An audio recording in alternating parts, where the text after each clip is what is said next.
Hello friends, today's word is hypersensitivity. Hypersensitivity.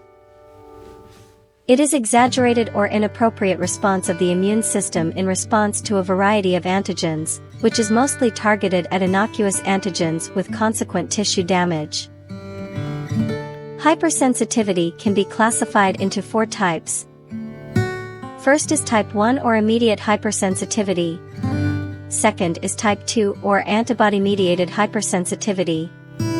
Third is type 3 or immune complex-mediated hypersensitivity.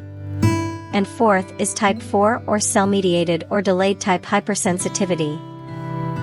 Type 1 hypersensitivity or allergy, the most common immune disorder, is mainly mediated by immunoglobulin, IgE and mast cells. It can cause anaphylaxis, food allergy, and asthma. Please like, share and subscribe to the channel. Thanks for watching and keep learning.